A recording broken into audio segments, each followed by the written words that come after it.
one of those things is really the thing that drove me to write this book. And, I was on a panel with Bill Emerson, Jonathan Corr from Ellie Mae, Nima Gamsari from Blend at the MBA Chairman's. And we were talking about the cost to make a loan. And one of the things on that panel that I threw out was, did you realize it costs more to build a Buick SUV, or it costs less to build a Buick SUV labor, about $2,300 of direct labor to put an SUV together, than the $2,600 based on MBA performance statistics to manufacture a loan. I just thought, this is crazy. I mean, it just can't be. And the Buick might last longer than that loan, right? I don't know what the prepay is on it. But the loan. Well, and so to that point, so I think for the last better part of, let's say 10 years, they've been talking about the digital transformation of the mortgage industry. And let's say that started with the concept of going paperless and then the concept of XML. And then now you're seeing, the term artificial intelligence and blockchain start to be used. Where do you think that's going? Where do you think, because, and to your point, the mortgage industry has traditionally been behind in technology too. But where do you think that's going? So that's a great question. And the technology exists today to do a mortgage loan literally as quickly as one can do a credit card or personal loan or auto loan. But what really holds it back is the number of constituents, particularly the GSEs, that just require things to be done in a way that essentially had its genesis in the late 30s when Fannie Mae was created. So the concept of all the verification of paper, the concepts of all the things that need to be done in sequence, really just prescribe what is required physically to be done to get that mortgage done.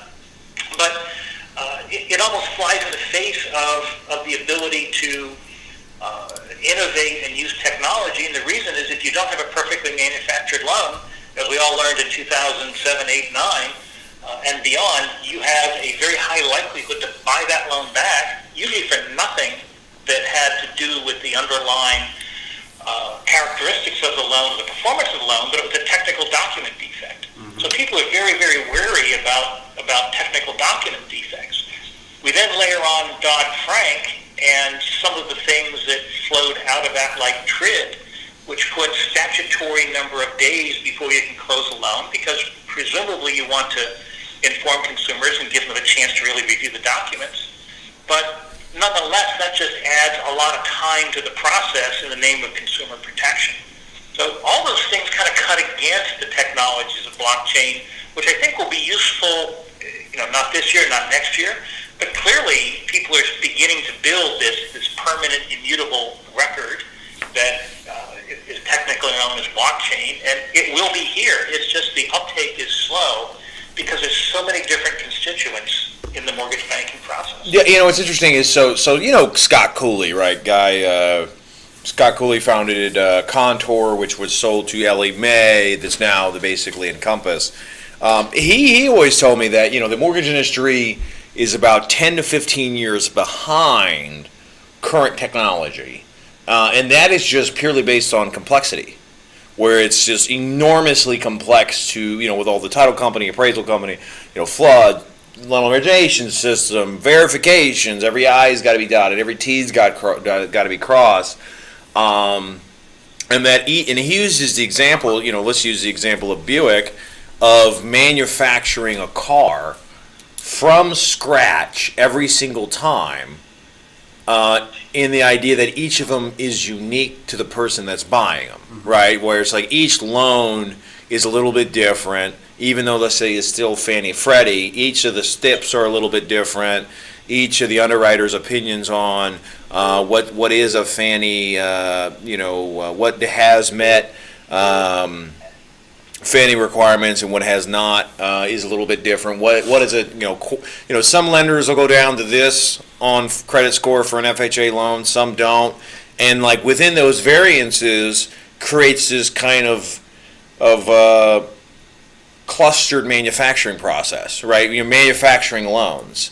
What do you think would be something that, unless even in the loan application process, right? Because you see a lot of variations in the loan application. Some of them, it's going digitally. But what do you think is preventing the mortgage industry from going forward?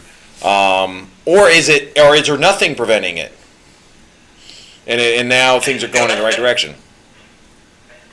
Yeah, that's a great question, because let me answer that question really in two ways. First, is the technology there that a best-in-class loan manufacturer could do a really great job, achieve fantastic cost and operational efficiency, and do it as quickly as regulatorily as possible? And the answer to that is yes, and I think it's probably a 10-day period to meet all of the regulatory requirements. So if you could get everything done within those 10 days, technically you could close the loan in 9-10 days, depending on how you count the days.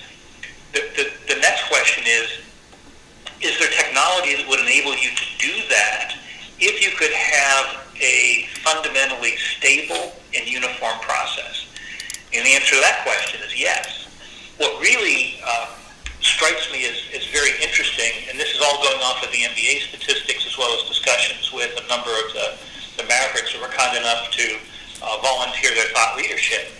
It comes down to two things. One is this is a business that still has a very, very high content of human touch and interaction. And human touch and interaction at the customer relationship side to answer problems that a customer has is perfectly appropriate. That always should be there. In fact, the research in this book that kind of touched on the 25 Mavericks as well as some additional research says the best experience is a digitally enabled process where a human being, either face-to-face or via telephone or via email, is responsive and can answer questions correctly the first time. When you put that together, the J.D. Power survey of mortgage satisfaction, the numbers hit above 800 every time.